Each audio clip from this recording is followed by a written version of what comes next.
We are starting. Hey everyone, Corey from Aquarium Co-op, and we've got today Zenzo from Tazawa's Tanks, another fish keeper in the hobby, runs a YouTube channel, and that's what we're going to talk about today. Hopefully, it was half his idea, talk about running a YouTube. Well, you brought it up. I mentioned this over 6 months ago, and you're like, we should do it.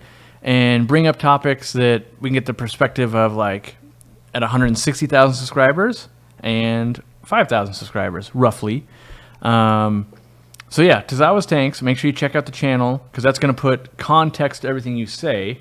You know, right now you could just say like, well, you know, I'm the best at thumbnails, and if they've never seen one, well, then they have no context on that. So, you know, the first question I want to ask is, why do you do it? Because I know you have a full-time job, you've got kids, you've got a wife, you've got all kinds of things. You're like, I don't know if, do I call you a bodybuilder? You're a guy that works out a lot. Power builder, yeah. I like to keep busy. I do have a lot of, you know, a lot of things going on, a lot of burners on at the same time. Work full time. I've got my aquarium service business on the side, doing YouTube, family, obviously, the gym. But I enjoy the hobby a lot. I've been doing it for a long time in various levels, from, you know, small betas to, you know, a bunch of crazy tanks. And really, I just felt like it would be a good way for me to communicate to other people my experiences. And sometimes when I'm looking for things on YouTube, I don't always find what I'm looking for, and it's hard to find someone that can speak to me in a way that's easy for me to understand. So I thought if I can kind of be more of like the layman's type of YouTuber for fish, you know, not as knowledgeable as someone like you as an example, or don't have a lot as experiences, you know, some other people out there, but able to convey it in a way that a lot of people can understand and then apply it in their own fish keeping. Yeah, that makes sense.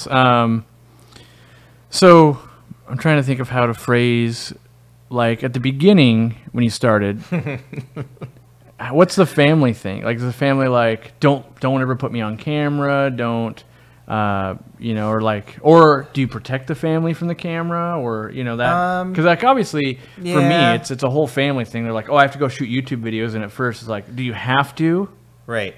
At first it was they would kind of tease me about it. I've got 2 teenage daughters and my wife, so, you know, okay, Dad's gonna, you know, talk about fish again. So they would kind of say, they even do it now, where they'll walk around and they'll like, hey, fish friends, and they'll start making jokes about it. But originally they would kind of tease me, but supporting, of course. It's now they are much more supportive and understanding, because they've seen the amount of time that I put in. They've seen the amount of views that I've gotten over the very short period of time. And so now, like, if I say, hey, I'm going to film, I need you to not wash dishes right now while I'm filming in here, so they'll be quiet. And, you know, so that's very helpful. I do kind of protect them. I think my wife's been on camera once. Okay. When we were checking out Backyard Aquatics fish room when we were up there in Napa. And my daughters have not been on at all. They are open to the idea. I just haven't felt inclined to put them on. My daughter is on one thumbnail because I did I remember that. Did a video of her tank. But other than that, they've not been on camera. And is that a decision with your channel? So this always comes off weird, but like, I've at least seen pictures of your family, I've met your wife, that type of thing, and you have attractive women around you that would, in my opinion, that will help move a YouTube channel faster. Yeah. And so is that a decision you're like, I want to do it this way? We've talked about it. We've talked about like my wife being on camera, using her for thumbnails, and I'm not opposed to it.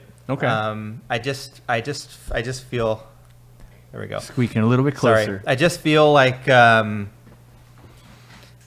I'm still, for me, it's very important to have credibility. And I think when people watch my channel, they know that I'm pretty straightforward. I'm not going to hide anything. I'm not doing much clickbaity stuff. So if there's a reason for her to be on the thumbnail, then I will put her on the thumbnail. Sure. If it's just to get people to click on my channel, I'm not going to do that. But if there's something where she wants it, you know, we've talked about putting a tank in her office or something, something like that. Anything that makes sense. If it makes sense, I will do it. Otherwise, I'm not going to do it just for the views. All right. So my question has I've always thought about this. So obviously you're into fish, but you're also into bodybuilding. At some point, did you make the decision to do a channel based on one or the other, or was it always, oh, I'd only do fish and I would never do bodybuilding? Well, a channel. Anyway. Yeah. So the fitness world is very different when it comes to YouTube than other subjects like cars and, you know, fish and things like that. The fitness industry is very much about clicks and views. The content often is not authentic. So you have some very big YouTubers or more so Instagrammers that use like fake weights as an example. So for example, wait, like when they're lifting, they're using fake weights, right? So there's a that's my new thing. Yeah, there's a social media personality, and a lot of YouTubers call this person out. I can say his name. His name is Brad Castleberry. So if you see, he's got like millions of viewers or followers on Instagram. He's a big guy. He's probably similar to my height and probably 50, 60 pounds heavier. He's jacked. Yeah. But he uses fake weights. And people have called him out on it because he's doing these lifts that are ridiculously strong that cannot be done because you'll have the top Olympic lifters and the top power lifters in the world that are struggling to do like 1 or 2 reps of what he's doing, like a bunch of sets with his feet in the air, and he takes his shirt off. So there's a lot of that kind of stuff on Instagram. There's other, you'll see maybe some of the videos of like there's that really beautiful Brazilian woman that does like squats, and she's squatting like 600 pounds for reps. And then you see like the top powerlifter who struggles to do like 2 reps at her weight. So there's a lot of that. So it's in order to be successful, my opinion, in the fitness world, there's going to be some element of that. Yeah. So, and as much as I love it, I love fish more. So, and I felt like I had more to say about fish, and I would be able to contribute more to the fish hobby than I would to just be another Instagram, YouTube person talking about, you know, getting jacked and having to show the guns off all the time. Yeah. So, all right. Yeah. Well, that's good because I mean, I think a lot of people start YouTube there where they're like, what am I going to do? Maybe I do this fish thing. Maybe I do this other thing. Like I know I've thought about starting. Well, I mean, I have 3 channels now, but other channels are like, man, I kind of just want to do that as a hobby. But, you know, for me, you know, if I'm being honest, YouTube has always been about money. So like it furthers my business. It allows me to do the hobbies I want to do. So if I started another hobby of, you know, let's say like I like pellet guns a little bit. And I was like, there's a YouTuber that does it and I really like what he does. Right. And I was like, oh, that'd be cool. But then I could earn money to buy the pellet gun I want instead of just like having to earn money in a different way. You know, I do have an idea for another channel. So my oldest daughter, she goes to a performing arts high school and she's a singer. Yep. And she also plays the guitar and the piano and a few other things, chords. And so I've thought, and every time I've posted any kind of video of hers, like on Facebook or something like that, it gets a lot of traction. Sometimes, like when we've gone on vacation, she'll talk to the musician in the hotel, and then they'll let her sing, and you know. Yeah. And I feel like if I were to promote that and make like a secondary channel with her singing, it definitely for sure blow me out of the water like in a month as far as my fish views. So that's, and we've talked about it, so that might be something, but again, it would be more about just kind of showcasing her talents and being authentic and not just you know, trying to put a pretty face out there. Right. Yeah. All right. That's even more credibility to how much you like fish, because you have these other avenues that if you're only doing it for YouTube would be easier avenues. You know, like, oh, I could just manage the channel, and your daughter's super talented. It was easy mode. Yeah. You know, so that's cool. So for equipment, I know that we have, like, obviously we have a studio, we've got tons of equipment, we have all that, and I always, in the back of my mind, I don't necessarily tell people I'm thinking about you, but whenever I tell people to start with their cell phone and that kind of stuff, I'm always thinking of your channel on how your content is perfectly great, everyone enjoys it, that type of thing, and they don't know exactly what you're filming on, and, you know, in my opinion, it's about the best place to start for a YouTuber. Yeah, so we had this conversation last summer about, because I was looking for another camera because I was filming on my iPhone 6S. I forgot that you were downgraded to that. Yeah. You were not downgraded, but that's what you were using. I was using an iPhone 6S with a little cheap tripod and a little clip-on hollow clip lens. I wasn't using any mic at the time, I think, even. I was just filming directly to the phone. I'm surprised I'd even talk to you if you weren't using a mic. Yeah. And for lighting, I would take like lamps from the house and like tilt them on prop it against a pillow, kind of facing me. I remember, I think I saw when I toured, and it was like, "What's that?" And it had the white T-shirt on it. Yeah. So I made my own diffuser out of PVC frame, and I put a white T-shirt on it, and I used like a Home Depot light. So I was, pretty ghetto tech, I guess, for a while. And then we had a conversation last summer. It was at the store, and Jimmy and I were talking about cameras. And every time I see, someone's camera, your cameras, Joel's cameras, I get kind of camera envy. Especially when we were all together in January, and you and Mike and Rob and Bob, everyone had these great cameras, and I'm sitting here with my iPhone. So so your recommendation was to get something that I would always have with me, and so I got an iPhone 8 Plus. The camera is a lot better on the 8 Plus than it was on the 6S. And then we talked about lenses. So I have the Moment lens. So these are not inexpensive. Jimmy. You and Jamie both kind of put me onto these. And I kind of went a little Moment crazy. Well, we tested them. We were like, these things are amazing. Yeah. Because it's like $100 lens. It's like $100 lens, so it's not inexpensive. But in the lens world, that's basically free. Right. And then I ended up getting some other lenses. I've got like a macro lens and a telescopic lens. How do you like the macro lens? Because I haven't played with one. The macro lens is amazing for still shots. Oh, okay. So like if you want to take a picture of like a snail on a piece on a glass or something, it's really phenomenal how much it brings up the image. And then I just have a little Rode microphone, and I have a gimbal and some other tripods and stuff now, and I got some proper lights and diffusers. But still, it's pretty inexpensive. Everything is really based on my iPhone. And those lenses, they just connect to the case. Like if people have never seen this system before.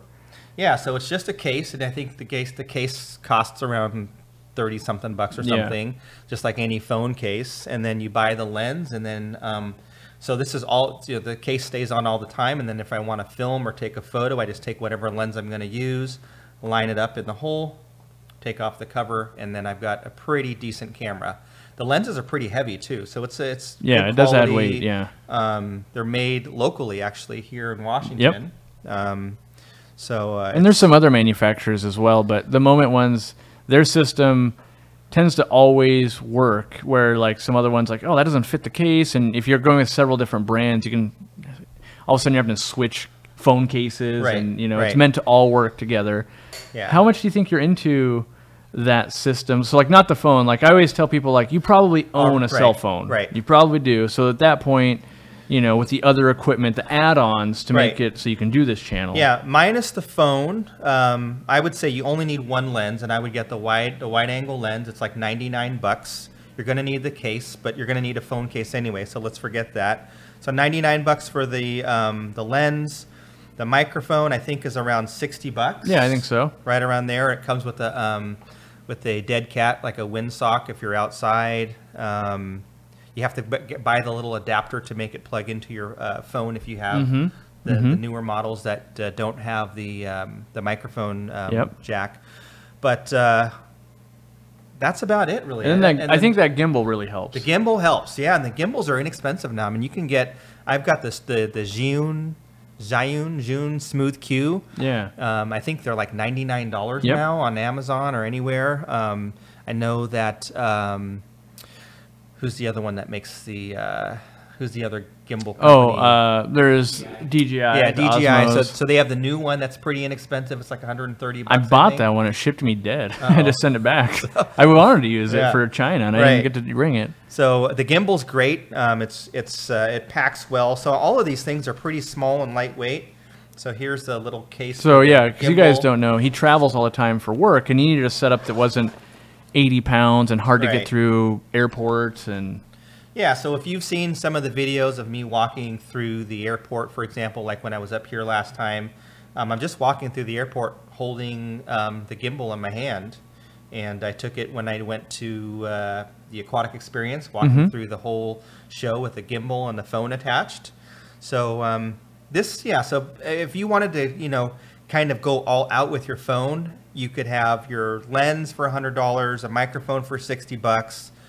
So that's 160. You can get a gimbal for about $100. So $260, maybe a little, you know, a little tripod or something that you pick up. Yeah. So you can be maybe $300 and you've got toys. Yep. And it's pretty much all you need. I think. The first thing I would buy out of any of those is the microphone. Yes. That's what I would do. If you could only get one of those accessories, the microphone is always first for me. Audio is, and that's something I learned, is audio is so important. And it's very apparent when, like I film and it's not plugged in properly, or and then I go back to play it back and say, oh, it was terrible. I have to, you know, film it all over again. The other good one is you can get like the little lavalier mic, and I have one of those as well. What do you typically use more, do you think? I use the shotgun mic more, just because it's easy. It's and it affixes to the tripod. The lavalier mic I am now starting to use in the fish room because of the noise. So because I'm using a central air pump, it's loud down there. If the dehumidifier is on, it's loud. So then I just clip it onto my lapel, and you can hear it much better. And the lavalier mic that I have is like $20. Yeah. So it's and it has like a super long cord, so you can, you know, stand far away from the camera. So yeah, for $300 you can have audio, you can have, you know, some type of you know, device to stabilize your phone. You can get a lens. Even for lighting is very important too.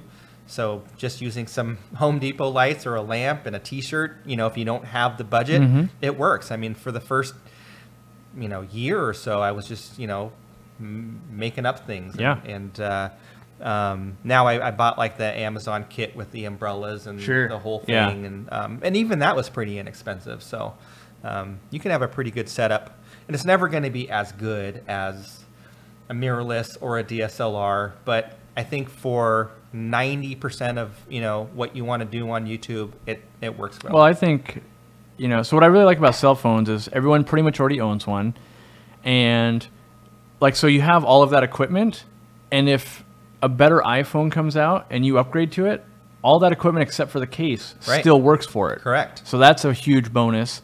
And then what I like is you can also carry a policy on your phone for relatively cheap. Like if you break it, like there's no policy on our cameras that are $2,000-$3,000. Like if we break it, they're just broken. Right. I mean, we could write insurance on them and that kind of thing, but you know, the ability to upgrade year after year and stuff like that is amazing. And people say, like, well, it's not good enough video. And it's like, well, the best video on my channel, my main channel to date, was shot with a cell phone. You know, and I did that just like 6 weeks ago. So it wasn't like, oh, it's been out forever or anything like that. 1.6 million views, all on a cell phone. And I didn't have the moment lens. I didn't bring any accessories other than a lapel mic. And so I didn't, like I said, I bought that DJI Osmo 2 gimbal, and it came in dead, so I didn't even get to use it there, which that was a criticism. People were like, oh, it's a little bit of bounciness.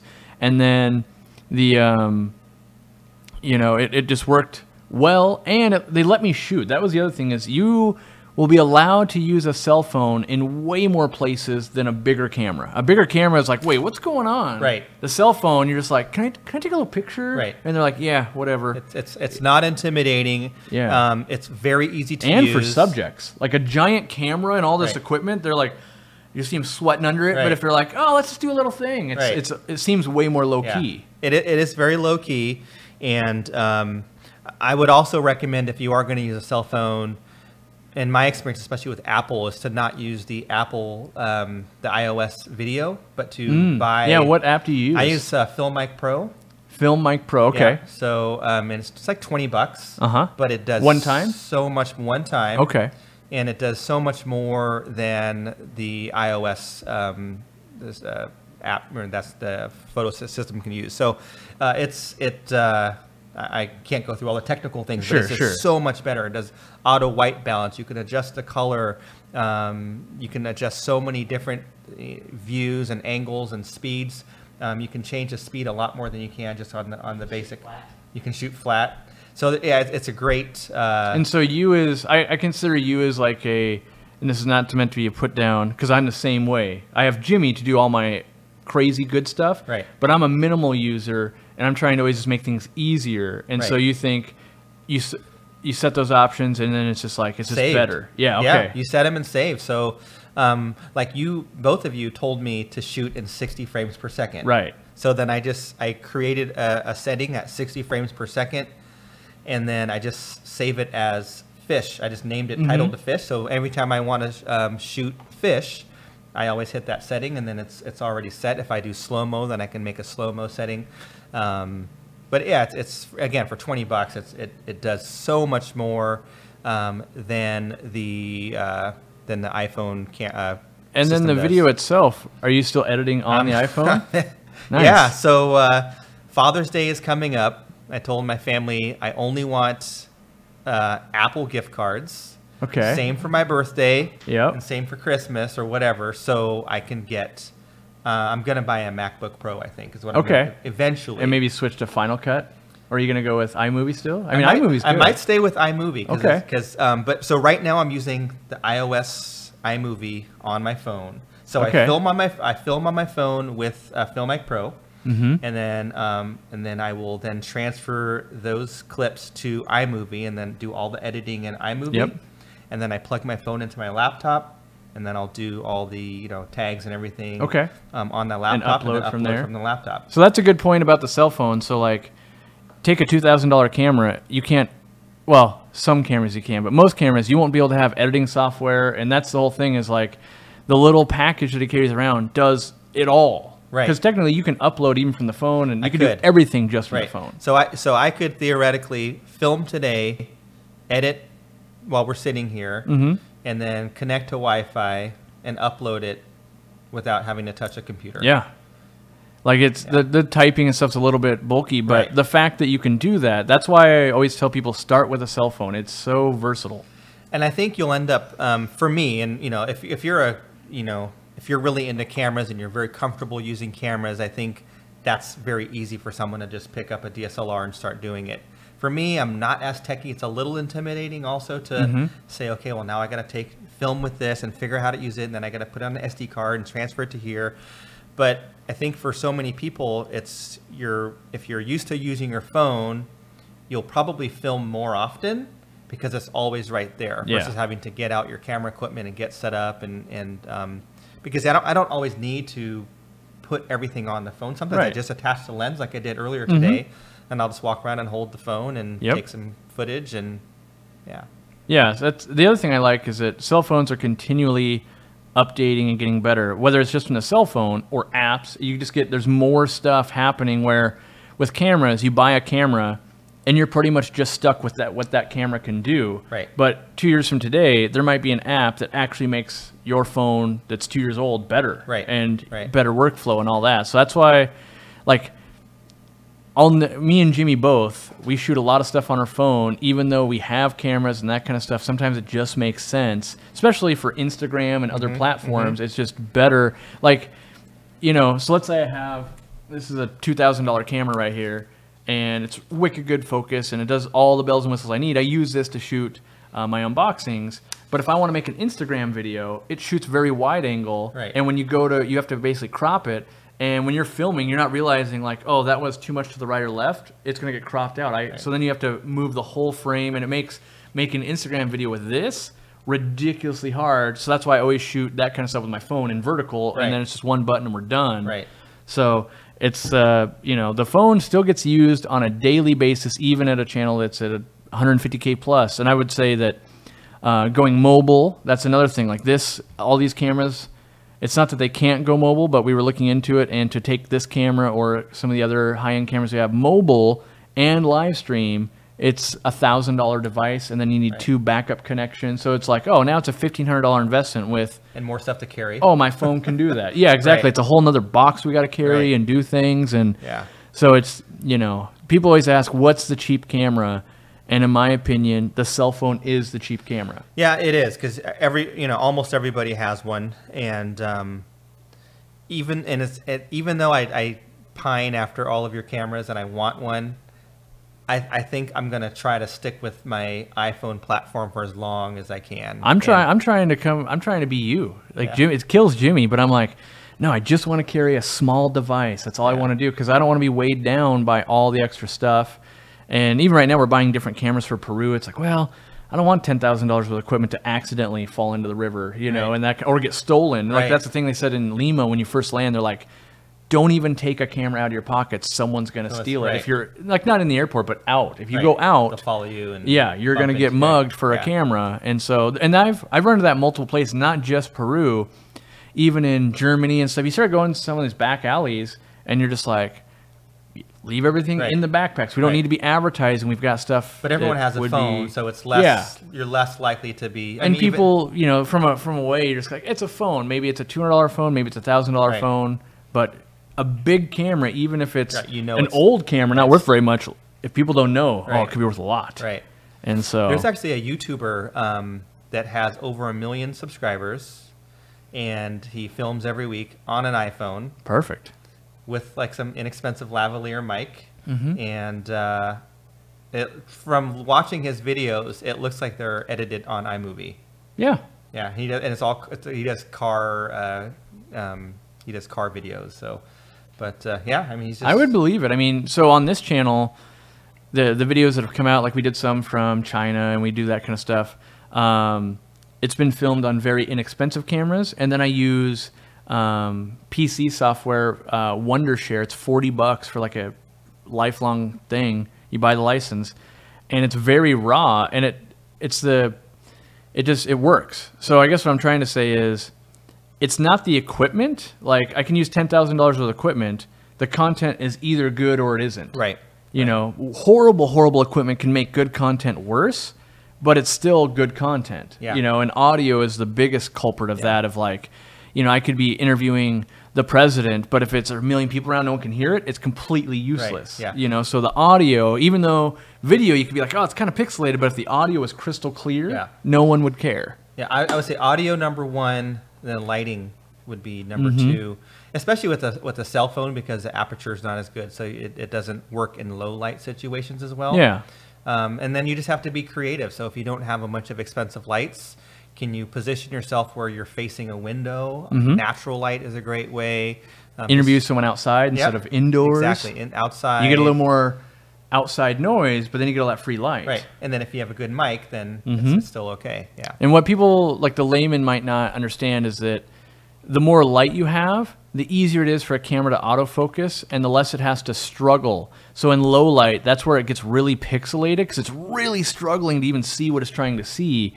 And so the more light you have, and that can be the big difference. You can have, you know, if you take this camera and you put it in horrible light, and then you take someone's cell phone, you give them good light, they'll probably make better video than I do, just because the light was terrible for what I was trying to film. Right. And you can pay big money. This thing is a low light monster. It's supposed to do really well, but at the end, you can only push it so far. It's kind of like if you're cooking something and you've screwed it up, you can do a lot of work to maybe make it okay to still eat for dinner, you know, like, but at a certain point, it's like, well, it'll never be as good as not screwing up. Right. You know, like, we'll eat it, but, you know. A great analogy for the lighting also, and how the camera has to work hard, is like your eyes, which are like the best lenses in the world, right?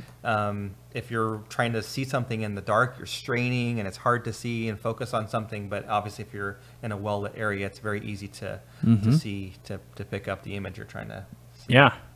So in terms of like growing a channel, do you have goals you try and set, or do you just take it as it comes, or, and what's your like upload schedule and that kind of stuff? Yeah, so I do have goals, and so far I've met all of my goals or surpassed them. So, and is that like a subscriber or a view thing, and is it like, oh, this month, or is it like by the end of the year? Like, what kind of goals do you set for yourself? I've set subscriber goals for myself. Okay.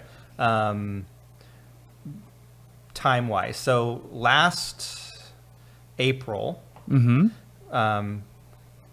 I was talking to you at the store, I had 111 subscribers. So that would have been not this last April, but the one before. A year ago, right? So okay, like 13 months ago, whatever. Uh-huh. And at that time, you gave me some pointers. I had 111 subscribers, and I was kind of fumbling over myself, and you gave me a bunch of pointers. And I went back home and I said, okay, I'm going to apply these. And by the end of the year, December, I'm going to have 1,000 subs. I think I had like 2,100 or something by December. So I eclipsed that. Yep.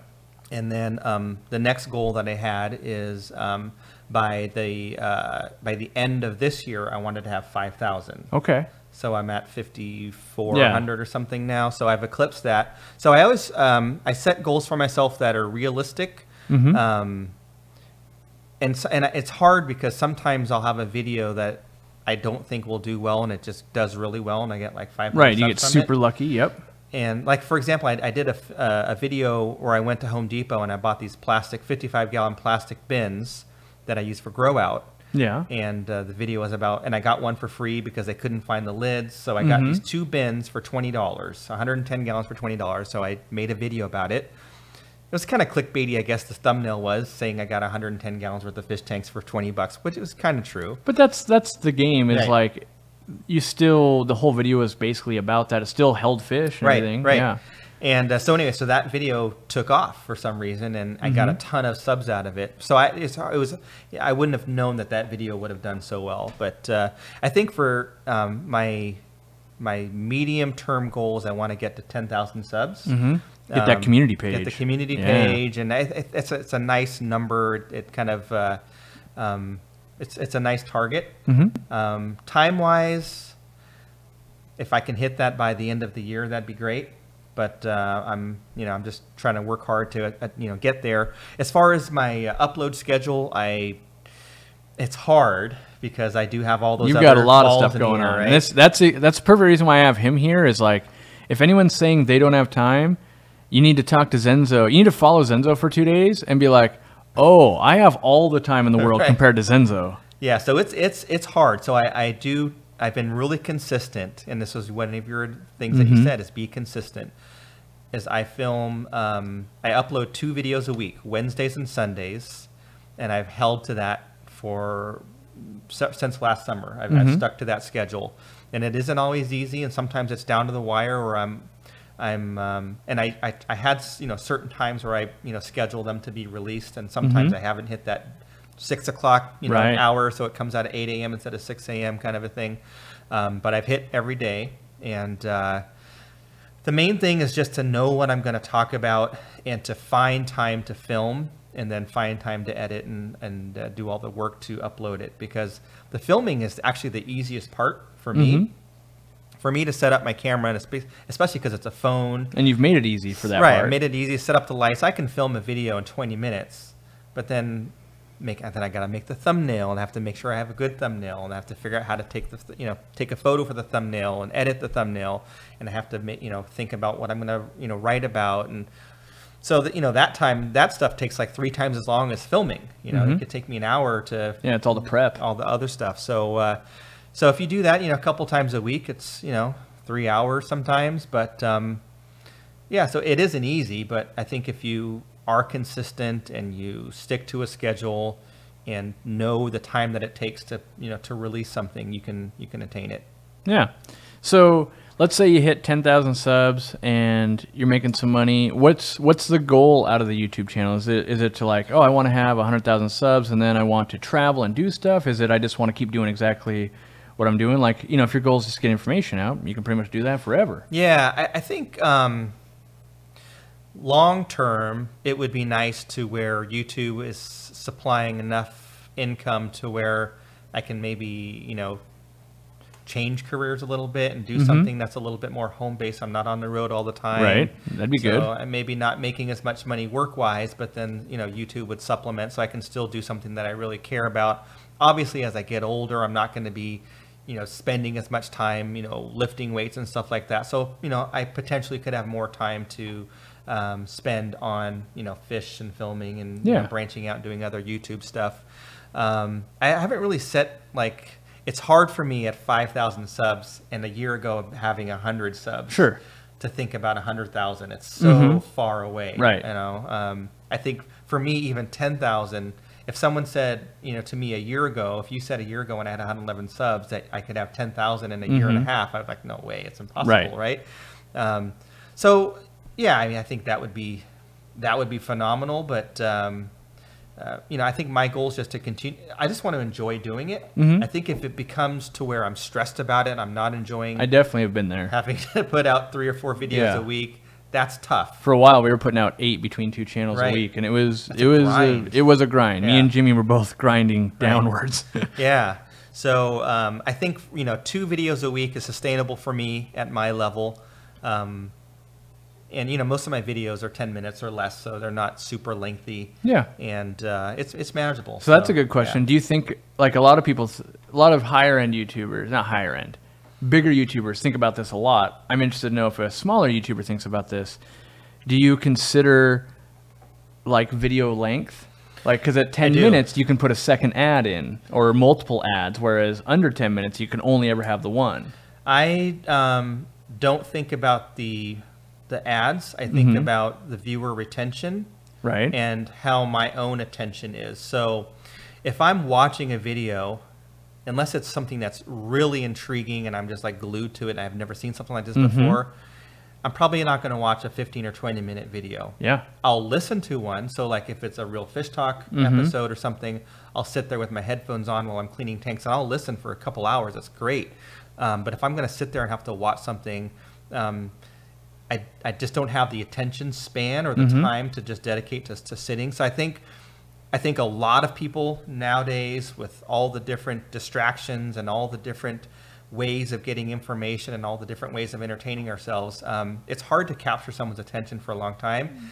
I think if you can, and some of my older videos were longer, and then I look back and say I should have just cut all these little sections out that weren't, you know, important, not essential. So I'll do that now. I'll make a video and I'll ramble on for 15 or 20 minutes, then I'll watch the video and I'll edit it down to 10 minutes, and I'll cut, you know, 5 or 10 minutes out of it, just because I want to make sure I hit the key points, things that I think will be important to people, capture their attention, give them the information they need to know, and then they can move on to the next video or something. So yeah, I think that between about 7 and 8 minutes is like the perfect length for a video, because I always think of people, and it's funny to hear about how different people are thinking about it. I always think a lot of people must consume YouTube videos on their lunch break or, you know, like a 10-minute break at work or something like that. So I'm going, well, if I put out a 12-minute video, for sure they can't watch it on a 10-minute break, and on lunch you'd have to go get lunch, go sit down. You're still not going to have a ton of time left. So that's where my thinking comes in. And so for the most part,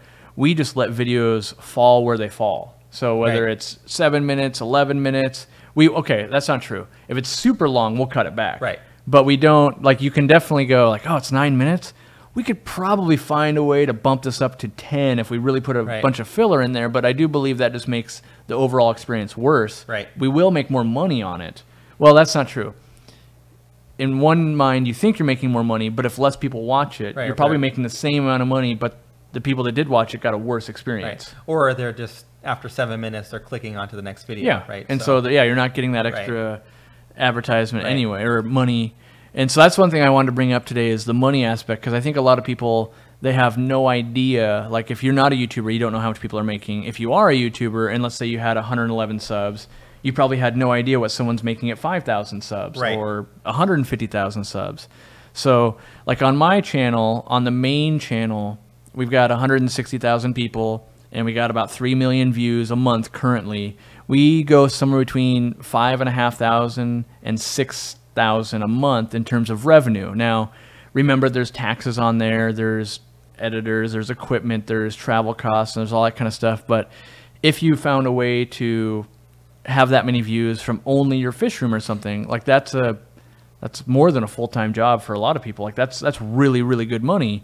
And then like the Real Fish Talk, I think we make between Joel and myself, and we're only doing 1 show a week, but the way to think about it is we do 4 shows a month, and it's basically about a full work day, so an 8-hour thing. And between the both of us, we make about $400. So we make about $50 per full work day. And when you look at that, you're like, oh, you should just get a minimum wage job, you know. Making tacos, you'd make more money. Exactly. But if we ever scale that to the 160,000, then obviously you're making more. And that's YouTube, I think, is kind of a small business. Like in this channel, for instance, we've got over 8,000 subs, and we don't put out as much content, but I think it averages about $175 a month. that being said, it's like right now we're playing with $10,000 of equipment to put on a show that's going to make $12, you know, so it's disproportionate there. But that is the good news, is we can use it to do this kind of stuff. And so what do we roughly make at the 5,000 Yeah, mark? so people lost their minds a few months ago when YouTube changed the rules for creators and how they earn money. It was the 1,000 subs and the 4,000 watch hours, I think. Or something. People were very upset because they were close to 1,000 subs, or they were close to the watch time, and all of a sudden they were upset that they weren't going to make money. There's not a lot of money when you're a small channel. No. Right now, I just pulled it up. My last 28 days is $95. Yep. I've been averaging about $100 a month, basically. So $100 a month for 5,000 or so subs recently in the past. And this has been kind of consistent over the last 6 months or so since I was here in January. Yep. And that's with, 167,000 watch minutes in the last 28 days, or 45,000 views. So it's a significant amount of views for a small channel over 28 days. But it's just $100. So you think about, you talked about time. So if I'm spending 3 hours a week, so that's 12 hours a week minimum a month. I'm sorry, 12 hours a month to make $100. Again, it's not a lot of money. It's $8 an hour is what I'm making in a month. It's that small business of like, but if I grow it to something bigger, it might pay you $80 an hour at some point. Right. Yeah. So, and I remember when I was approaching that first, it took me maybe 8 months to earn $100 before I got my first payment from Google. And I remember I was so excited when I got my little AdSense little thing they send you in the mail. And so, you figure for 8 months I was trying to get my first $100. And then ever since then, it's been kind of, trickling Meanwhile, in. you've invested, $600 in equipment or whatever. Right, exactly. It's like, so I'm still in the red, right? Yeah. But, so, I mean, if you're just starting off, do it for the love of what you're talking about. And I think for me, that's what I do, is I try to, enjoy what I'm talking about, be true to my content.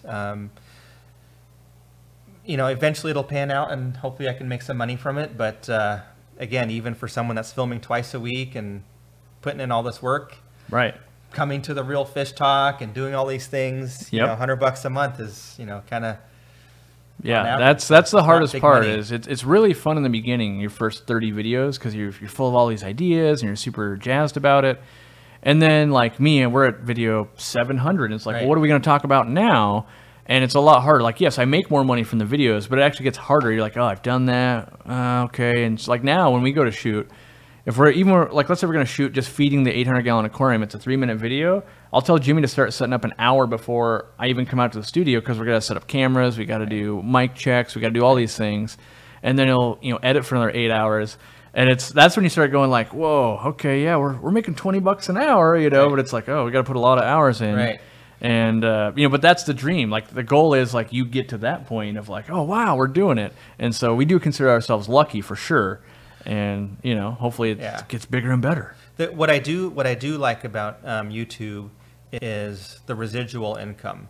So like my best video is a video that I filmed like last summer, and it still makes like the most money every month, and it's something that I filmed a long time ago. So that is a good thing, is if you do have a video that does really well, and if it's a subject that people are going to be interested in and continue to look up on YouTube.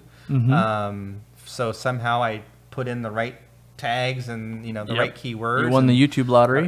So it was just a little video about me making a 120-gallon aquaponics thing on my deck, which you've seen. Which it is super cool, by the way. So I wouldn't shortchange yourself too much. Like I don't remember the exact video, but I've seen it in person, and it's super cool. Yeah.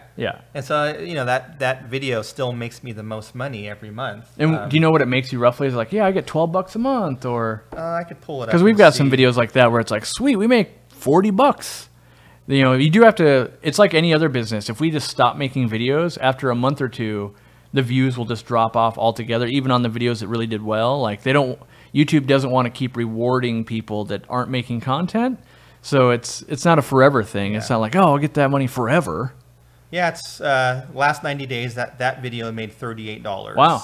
So that's, you know, like a third of your overall income is from getting that good video. Right.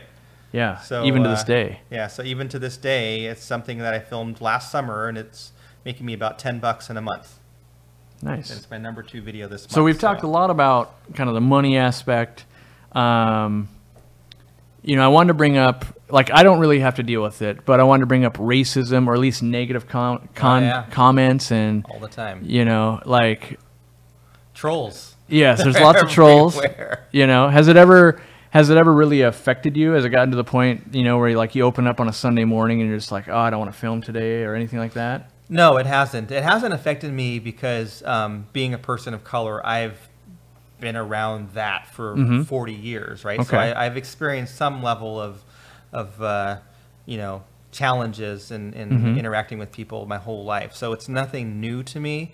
The things that people can say online are pretty shocking. Yeah. The fact that they're writing something that they know other people are going to see is pretty shocking. The first one kind of surprised me pretty. The first time it happened? The first time it happened was like, it kind of like, I was pretty surprised. And I think I even like sent you like a Facebook message in the group, like, I can't believe someone said this. You're like, yeah, well, this is what they call me all the time. So it made me feel a little bit better that I wasn't the only one getting picked on. But now, you know, ever since I used your filter, you sent, like, you gave me like a little document. But now it just goes to my unpublished comments, and then for review, and I can go in there and ban that person or block that person from commenting ever again. A lot of times, out of curiosity, I go to their page to see what they're all about. Sure. And a lot of times it's just some nobody that has, you know, 2 subs in their videos. They've got nothing to lose. So. Right. I've never had anybody that has a substantial amount of subscribers that will say something negative because they don't want that type of feedback. But, you know, you just kind of chalk it up as someone who's angry, uneducated, you know, upset about something, and lashes out in a way that is not very effective, and I just delete it and no one sees their comments. So does your family read your comments on your videos at all, or watch your videos? They my wife doesn't. My niece is a subscriber and she always watches. My daughter watches on occasion, one of them. Her friends actually sub from her high school, so they're like, hey, you know, your dad did this, and you know, so I think they have fun with it, but they don't see any of the negative comments because they don't they don't end up being published. So. And that's the thing I always want to tell people, because people, like, I get accused because I'm a larger channel of, like, there's all this censorship going on. Like, I'm a pretty seasoned internet guy. I've seen about everything written.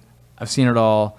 But mostly I'm trying to protect, like, my grandma watches every single video. Like, do I need my grandma to get upset about something and that kind of stuff? And there's, you know, I experience the racism not towards me, but towards Jimmy. Sure. You know, so like I get a little bit of that dose and that type of thing. And it's, you know, at least at a channel my size, people probably don't realize I spend about an hour a day banning people and evaluating, like, what are their intentions here. Like, we get a lot of people lately, they're fighting about God, you know, who's the best God, or is creationism, or is, and it's like, to discern whether they're voicing an opinion in a good manner or they're just trying to stir the pot.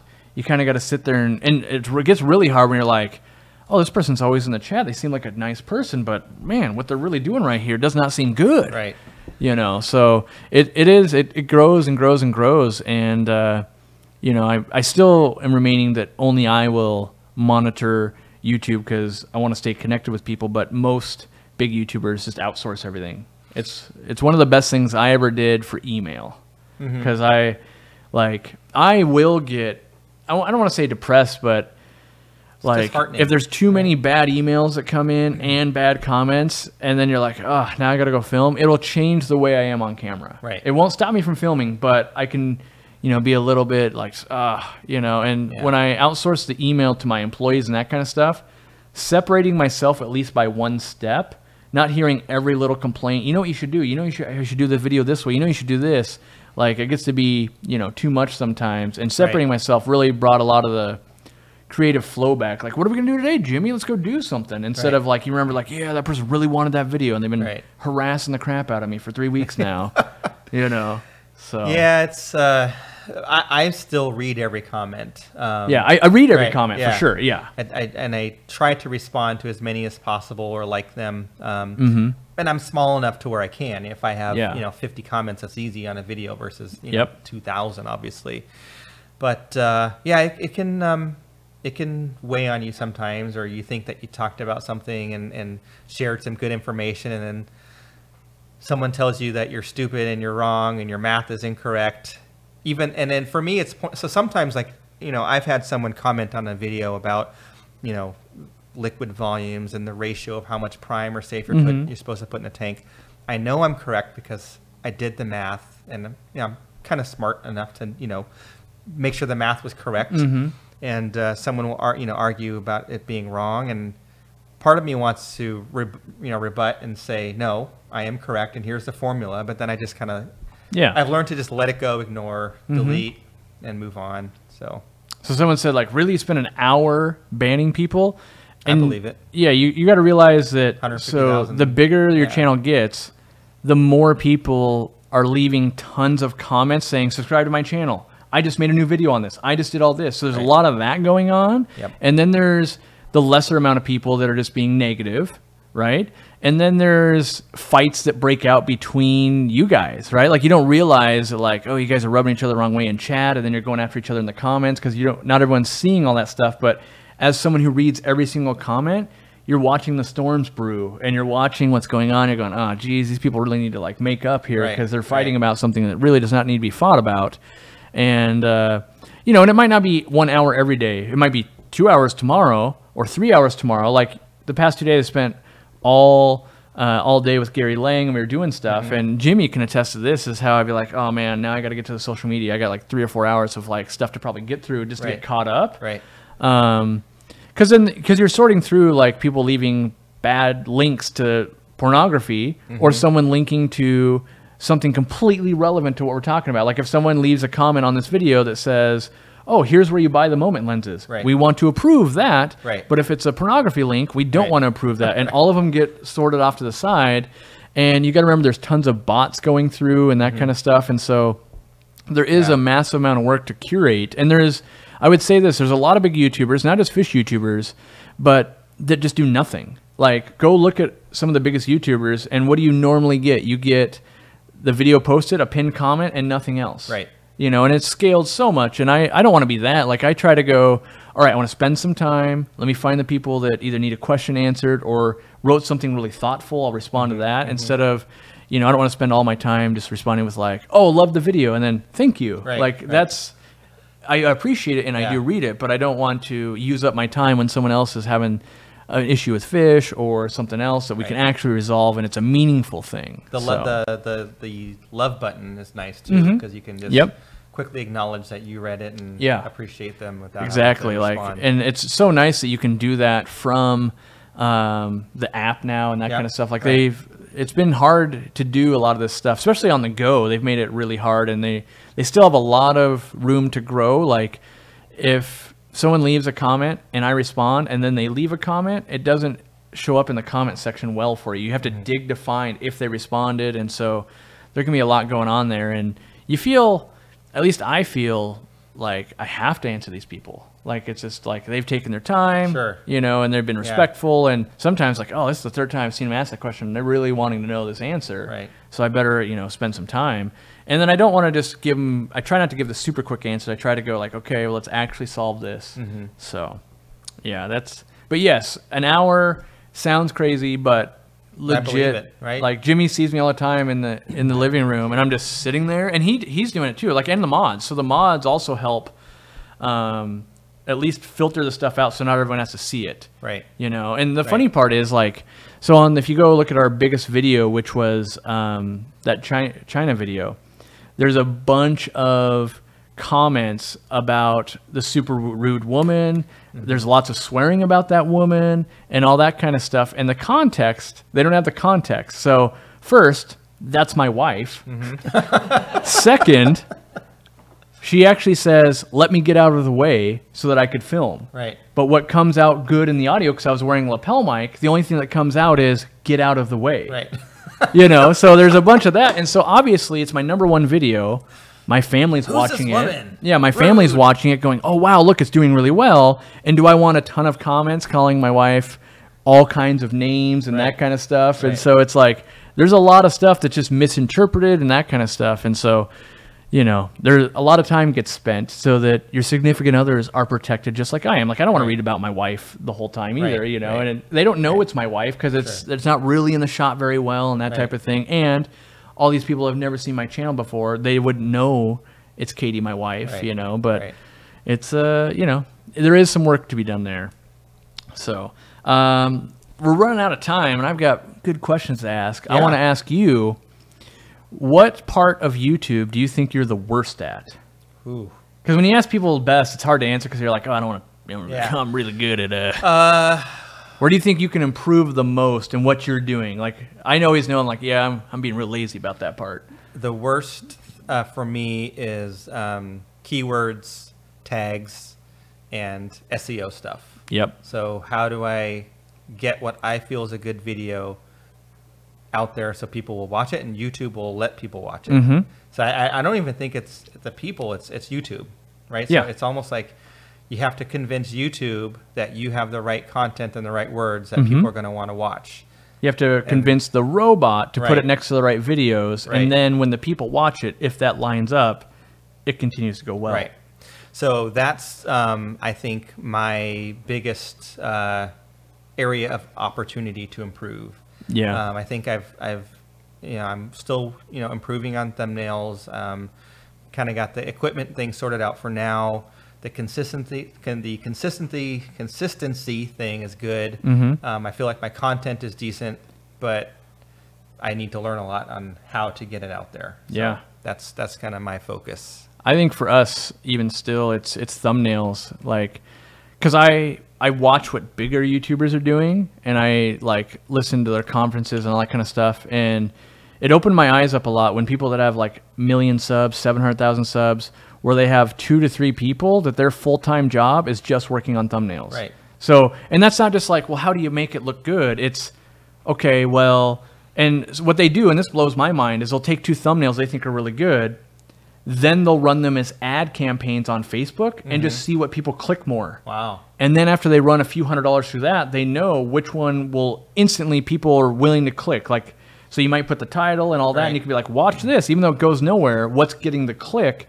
And they've got teams of people pulling this off. And then I realized, like, and then here I am. Me and Jimmy spend 30 minutes, and we're trying to compete against that same. Right. Because at the end of the day, no matter what type of channel you are, like, we're competing with Dude Perfect, and we're competing with all this stuff. Because at the end of the day, it's showing it to the people coming. Right. Right. You know, and that's the thing where it's like, wow, we're spending 30 minutes. Like, we should be probably spending like 3 hours per thumbnail, honestly. Yeah, thumbnails, I actually stress more about the thumbnail than I do about shooting the video. So I'll say, okay, I'm going to film a video today about, how African cichlids breed. Fine. I'll sit and talk for 20 minutes. Yep. I can edit it down. But then I think, how am I going to make a thumbnail? And then I'll sometimes I'll film a video and I'll sit on that video for like 3 or 4 days because I don't know how to make the thumbnail. And I'll be thinking of all these different ideas. So. And my thumbnails aren't great, but it's even, just with average thumbnails, it's still a lot of well, and so a lot of people say they either like my thumbnails or they like it without a thumbnail. And that's, so usually if you already like something, you're in that camp of like, oh yeah, I already like what Zenzo's doing. I'm going to click on it anyway. The thumbnails aren't super important. Where it is super important is when people have no idea who you are. Right. And they're going like, let's just say YouTube goes, here's Zenzo, and here's Jimmy's channel. And they're basically at a 50% chance of where they're going to click. Right. And the better you do on the thumbnail is the more chance you get to click, regardless of how good the content is. They will never know that. Like, Jimmy might have edited the best video that's ever been edited. He does insane edits. But if people don't click on his thumbnail, they will never know. Right. And that's kind of the first barrier for a lot of people. And that's why it's so important. And I know there are some YouTubers releasing clickbait things and rants and that kind of stuff. And, we definitely, I go by analytics. I test a lot of data. And sometimes, people were super angry I was making, like dumb faces with the camera. But you have to do that long enough to get the analytics. So then you can test, let's smile. you know, and then test those analytics. And now they've made it a lot easier where you can actually see the click-through rate on your thumbnails. And you can go video by video and go, well, why did that one get so many clicks? Why did that one get so little clicks? And you can at least start going, okay. Because it's almost depressing when you look at a video and you're like, this was shown to 4 million people and only 100,000 people ever clicked the I want to watch it button. Right. That's when you're going, huh, if I'd done just even a little bit better, maybe we would have gotten 200,000 views, you know? And if you believe your content's good, and you should because you're putting it out there, you know, I think that's how it goes. So that's where I think we can improve on everything. You can always improve on every level.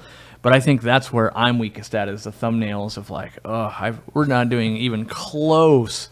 Not that other people at my level are. Like, I don't think someone else at 150,000 has a team of 3 people working 40 hours a week to put out the 3 thumbnails for that week. But we're at the opposite spectrum. If they're here, we're over here. It's like, oh man, if we were here, we might be doing really good. Yeah. So I always put it out there of like, I'm always looking for like a full-time thumbnail editor type person, but that's not just a graphic design artist. Like, you really need to know how the algorithm works, how YouTube works, and you know, there might only be 50 people in the world that know that stuff, but I'm always looking for it. And really, the people that know it the most are other YouTubers because they're seeing the results, and so you'd have to get someone like, oh, I'm retiring, but I want to consult on this, which is a needle in a haystack. Because a lot of people send thumbnails and we're like, great, except you know, that's already breaking like some of the rules that we're already knowing what works, that type of thing. So see if I got anything else here, because we're over the time already. Yeah, I think we've covered most anything. You know, the last thing I had, I don't even remember why I wrote it down, but you know, does it make sense? Like, I think where I was going with the does it make sense was like, so a guy that's got full-time job, travels a ton, has daughters, has a wife, has a side business doing cleaning and maintenance, and a bodybuilder, and probably some other hobbies, you know.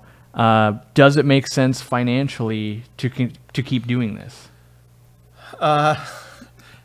Well, if I were only looking at the money, I would say no, because I think there's so many other things that I could spend the same amount of time on and make a lot more money doing.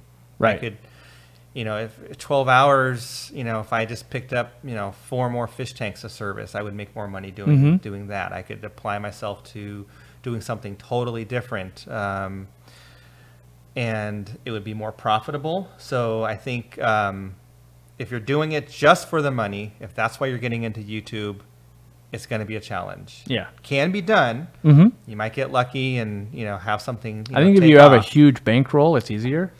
Right. If you had $100,000 and you go, hey, we're going to start a YouTube channel, I think you've got better odds than I've got $200 in the bank and a cell phone, and we're going to make the dream happen. Yeah, it's a long road that way.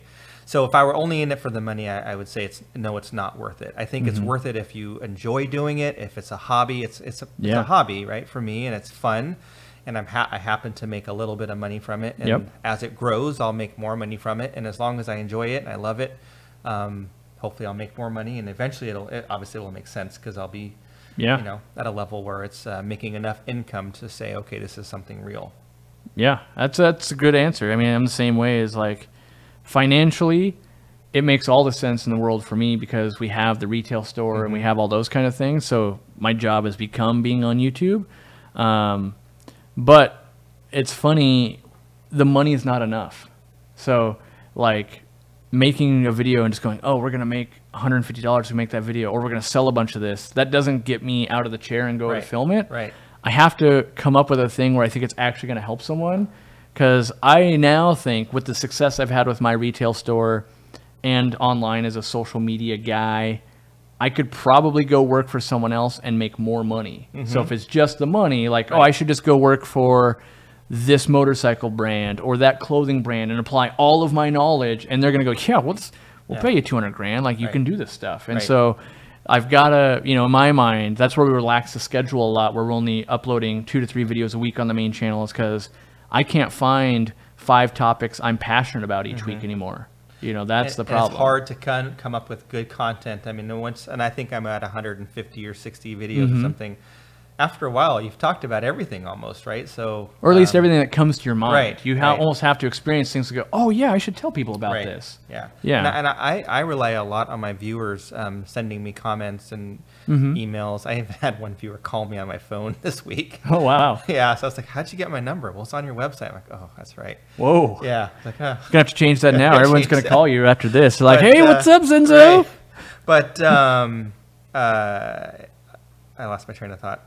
What was I talking about? I was talking about calling you. Oh, that you're relying on them to give you new ideas. Yeah. So I rely on them to give me ideas to, because then it lets me know what other people are, faced with their questions. And hey, could you make a video about this? And I will. And if I think it's a good topic. So if you're out there and if you have some ideas or questions, shoot them to me because I'd love to add them to the queue of potential videos. It helps when you can line up like, oh, they want this and I want to do it. Right. That's a home run.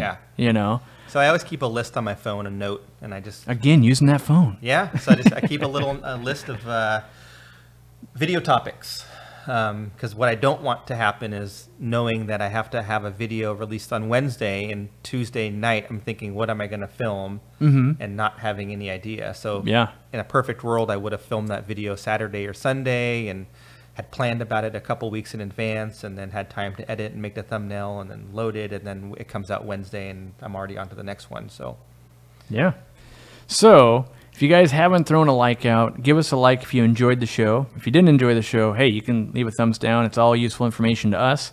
On the way out, I would encourage you to go and subscribe to Tazawa's Tanks. Zenzo here.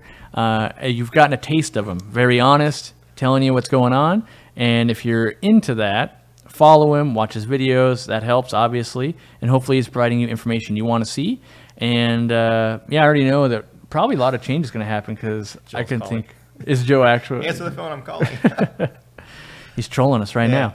But yeah, go over, check his stuff out. Hopefully next time you're back in town, we can do another one of these because I really enjoy the business side. Like you were on Joel's show last night.